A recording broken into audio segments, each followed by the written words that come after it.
Nesse módulo nós vamos começar vendo lançamento oblíquo e lançamento de projéteis. É importante que a gente vai estar vendo um lançamento que é um lançamento bidimensional, em duas dimensões. Até o momento em Física 1, vocês aprenderam o movimento em uma única dimensão. Agora nós vamos começar tanto no lançamento oblíquo ou lançamento de projéteis, a gente vai começar do lançamento em dimensões. Bom, quando eu penso em projéteis, né, eu penso em movimento no ar sem uma propulsão, sem um motor, né? Então aqui nós temos alguns exemplos. Quando a gente arremessa uma bola, né, a bola se movimenta no ar e não há um motor, né? Quando a pessoa, por exemplo, está saltando, né, no skate, e aqui quando eu estou jogando golfe, então eu faço um lançamento da bola de golfe e a bolinha não tem nenhum motor para que ela se movimente depois da força que o taco aplicou na bolinha. E aí, quando a gente faz esse tipo de estudo, a gente tem que lembrar de dois movimentos que vocês viram em Física 1. O movimento de queda livre, né? Então, nesse caso, o objeto é abandonado, significa que ele tem velocidade inicial zero, V0 aqui é igual a zero. E o que faz esse objeto cair, né? Ele cai por quê? Porque tem a gravidade, né? A gente acabou de ver que o campo gravitacional terrestre ele é produzido pelo fato da Terra ter massa, né? E como a massa da Terra é muito maior que a massa do objeto que está na sua proximidade, essa força que atua sobre o objeto faz com que ele caia, né? A gente considera que a aceleração da gravidade na superfície da Terra é 9,81 metros por segundo ao quadrado e muitas vezes a gente utiliza 10 metros por segundo ao quadrado para facilitar os cálculos. Como o movimento de queda livre ele cai com uma aceleração constante próxima à superfície da Terra, a gente considera que esse é um movimento uniformemente variado, né? E acelerado. Bom, e aí a gente tem que lembrar de algumas coisas importantes, né? Será que corpos mais pesados caem mais rápido, né? Sempre pensando que eu estou na ausência do ar, né? Então eu posso desprezar a resistência do ar sobre os corpos, né? Aí a gente tem um experimento em que conta a história que Galileu soltou dois objetos de massas diferentes da Torre de Pisa, né? E ele observou que não, né? Essa experiência realizada por Galileu lá na Torre de Pisa demonstra que corpos leves e pesados caem juntos se a resistência do ar não afetar nenhum deles, né? Então, se você pegar aqui, né, no vácuo, né, no ar e no vácuo, se você olhar no ar, por que a pena demora mais para cair do que a pedrinha, né? Porque é uma força que o ar exerce sobre o objeto e essa força depende da área de contato do objeto com o ar. Então, a área de contato da pena em relação à pedra é muito maior, né? Se eu tirar a presença do ar, tanto a pena quanto a pedra vão cair ao mesmo tempo, elas atingem o solo simultaneamente. Bom, a gente poderia provar, no caso, que a gravidade que atua sobre um objeto de massa 1 kg, por exemplo, um outro objeto maior de massa 1000 kg é a mesma, né? Então, se eu desprezar a resistência do ar, o peso, que é a força gravitacional desse objeto, é a massa dele, que é 1000 kg, vezes a gravidade, que é 10, isso aqui dá 10.000 newtons. E o peso, que é a força gravitacional desse objeto de massa 1 kg, é a massa vezes a gravidade. Então, 1 vezes 10 dá 10. Como é que eu encontro a aceleração usando a segunda lei de Newton, né? A gente sabe que força é igual a massa vezes aceleração. Então, se a gente quer encontrar a aceleração com que esse objeto está caindo, a gente pega a força resultante que atua sobre ele, que é 10.000 newtons, e divide pela massa, que no caso é 1000 quilos. E eu tenho uma aceleração de 10 metros por segundo ao quadrado. A mesma coisa nesse outro objeto, a aceleração dele é a força que atua sobre ele, que é 10 newtons, sobre a massa dele, que é 1. Então, apesar dos objetos terem massas diferentes, eles vão cair com a mesma aceleração, desprezando a resistência do ar. uma coisa importante é que no movimento uniformemente variado, se o objeto está em queda e por causa da gravidade, significa que as distâncias aumentam com o quadrado dos números, né? Então, vocês vão percebendo que a distância aqui, ela vai, conforme o número vai aumentando, essas distâncias vão aumentando com o quadrado desses números. Isso é um fator importante. Bom, queda livre, né? Quão rápido varia a velocidade, né? Então, se a aceleração é 10 metros por segundo ao quadrado, significa que a cada 1 segundo a velocidade do objeto aumenta 10 metros por segundo. Então, você solta o objeto, depois de 1 segundo a velocidade dele é 10. Depois de mais 1 segundo, aos 2 segundos a velocidade é 20. Aos 3 segundos, a velocidade é 30. Aos 4 segundos, a velocidade é 40. Aos 5 segundos, a velocidade é 50. Pelo fato da velocidade estar aumentando, ele vai percorrendo distâncias cada vez maiores para esse tempo de 1 segundo. Então, nesse intervalo de 1 segundo, a velocidade aumentou de 0 para 10. Então, ele teve um deslocamento pequeno. Entre 1 segundo e 2 segundos, passou-se 1 segundo, mas a velocidade aumentou de 10 para 20, então ele percorreu um espaço maior. De 2 para 3, a velocidade aumentou de 20 para 30, então ele caminhou, ele teve uma variação de espaço maior ainda, né?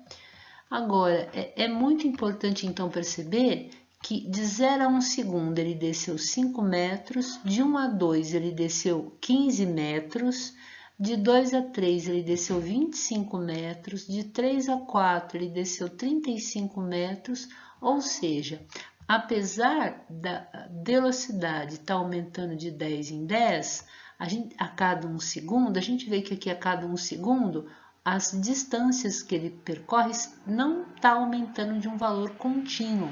Por isso é que o movimento de queda livre é um movimento uniformemente variado. Bom, agora a gente vai lembrar um pouquinho do lançamento vertical, né? Para baixo, a velocidade inicial ela é diferente de zero, né? Então, a gente está observando essas duas situações, né? Você joga o objeto verticalmente para cima, né? Esse objeto é lançado com uma velocidade inicial de 30 metros por segundo. Então, depois de 1 segundo, se a aceleração é 10 metros por segundo ao quadrado e ele está subindo, ele está indo contra a gravidade, se a gravidade é 10 metros por segundo ao quadrado, em 1 segundo a velocidade varia 10 metros por segundo. Então, depois de 1 segundo, essa velocidade vai ser 20 metros por segundo. Depois de mais 1 segundo, ela vai ser 10 metros por segundo. E depois de 3 segundos, ela é zero, onde ele atinge a velocidade, a altura máxima. Porque se ele ainda tivesse velocidade, eles subiriam ainda mais, né? Agora, na descida é interessante, porque no próximo 1 segundo, a velocidade de zero vai para menos 10, porque ele está invertendo o sentido do movimento. Depois de mais 1 segundo, ela vai para menos 20 e ela retorna na mesma posição com a velocidade de mesmo módulo, só que com sinal contrário, indicando que houve inversão do sentido de movimento. Então, essa simetria na subida e na descida é muito importante, né? Lógico, desprezando a resistência do ar. Bom, e de novo, só reforçando, ele sobe com a velocidade de 30 metros por segundo e ele volta para o solo com a velocidade de menos 30. Reforçando o sinal negativo, é porque inverteu o sentido do movimento original que ele tinha. E outro detalhe importante, se ele levou 3 segundos para subir, ele leva 3 segundos para descer. Então, na ausência do ar, o tempo de subida é exatamente igual ao tempo de descida. Agora a gente vai fazer um estudo de lançamentos e movimentos em 2 dimensões, né? Movimentos bidimensionais. Então, aqui a gente está pensando num avião que solta um objeto, né? Conforme o avião vai caminhando, o objeto vai se mantendo abaixo do avião, né? A gente poderia, através dessa curva laranja, indicar a trajetória desse objeto. Por que o objeto vai se mantendo embaixo do avião, né? Desprezando a resistência do ar, a componente horizontal da velocidade do objeto é a mesma do avião. A gravidade é que está fazendo com que ele comece a acelerar verticalmente para baixo. Mas se não tem nenhuma força na horizontal para diminuir o valor da velocidade inicial com que ele saiu do avião, essa velocidade horizontal vai se manter durante o movimento de queda do objeto. Por isso é que ele sempre vai se manter embaixo do avião. A gente pode representar nesse eixo XY, né? Olha, eu lancei o objeto com uma velocidade inicial e esse objeto está se movimentando e está atingindo um solo, né? Olha que coisa interessante, né? Se a gente pudesse representar agora por esses pontos vermelhos a posição em cada instante, a gente teria a seguinte situação, né? A gente teria que essa trajetória do meu objeto, né? Se eu for projetando no eixo X, né? A distância que esse objeto está se movimentando, eu vou perceber que ele percorre sempre distâncias iguais entre cada posição que eu vou marcando. Isso na horizontal, no eixo X. Mas na vertical, se eu for projetar a posição do objeto durante a sua queda, eu vou perceber que tem espaços percorridos cada vez maiores, né? Então, vocês percebem que essas duas últimas posições descrevem uma variação de espaço maior no eixo Y do que ele tinha no começo.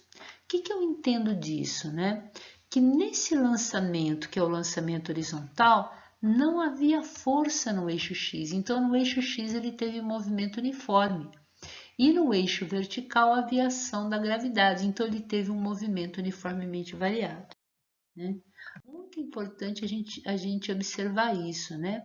Então, o movimento vertical é acelerado, o movimento vertical é o movimento do eixo Y, e a aceleração é constante, no caso, a aceleração da gravidade, ela é vertical para baixo, né?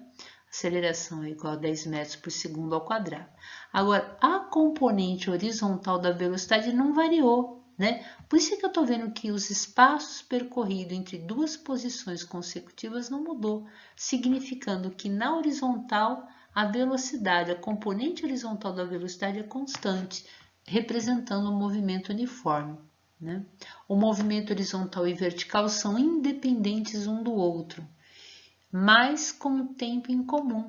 Então, quando esse objeto está nessa posição, né, que eu estou indicando aqui pelo pointer, o tempo que ele levou para descer é o mesmo tempo que ele levou para se afastar na posição horizontal.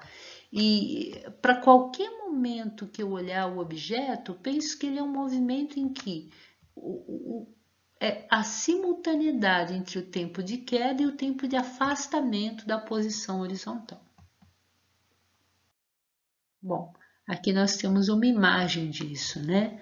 A gente tem uma imagem tirada numa sequência de fotos em que indica que o movimento horizontal é constante e o movimento vertical é um movimento acelerado, né? E aí tem o princípio da independência de Galileu. Esse princípio diz que um movimento composto por dois ou mais movimentos que ocorrem ao mesmo tempo pode ser cada um deles analisado de forma independente dos demais. Então, eu posso estudar um movimento só no eixo horizontal ou só no eixo vertical. A única coisa que une esses dois movimentos é o tempo, né? E aí a gente vai para o lançamento, que é o lançamento oblíquo, né? Esse lançamento, ele é oblíquo por quê? Porque a velocidade inicial ela está inclinada, né? Em relação ao eixo X, por exemplo, ou eixo Y. Eu tô nesse exemplo indicando que a velocidade inicial está inclinada de um ângulo θ em relação ao eixo X. E aí, nós vamos decompor essa velocidade inicial em uma velocidade paralela ao eixo X e uma velocidade paralela ao eixo Y. Usando a definição de seno e cosseno, a componente da velocidade ao longo do eixo X é V0, que é a velocidade inicial inclinada, vezes o cosseno desse ângulo θ. E V0y, que é a componente inicial da velocidade no eixo y, da velocidade inicial no eixo y, é V0 seno de θ, né? Então, olha que interessante, né? Eu tenho essa componente horizontal Vx, ao longo do eixo X ela vai ser constante, e ao longo do eixo Y eu vou chamar isso de V0Y, né? Conforme esse objeto é lançado, ele descreve uma trajetória que é uma trajetória parabólica, né? Ele vai descrever uma parábola. Bom, o que é importante a gente observar, considerando que a gravidade atua verticalmente para baixo, né? O movimento vertical é retardado e depois acelerado, né? Ou seja, ele começa a subir cada vez mais devagar e depois ele começa a descer cada vez mais rápido. A componente horizontal da velocidade é constante, ou seja, no eixo X eu tenho um movimento uniforme. O movimento horizontal e vertical são independentes um do outro, mas com um tempo em comum, né? E o tempo de subida é igual ao tempo de descida, né? Olha que interessante esse gráfico, né?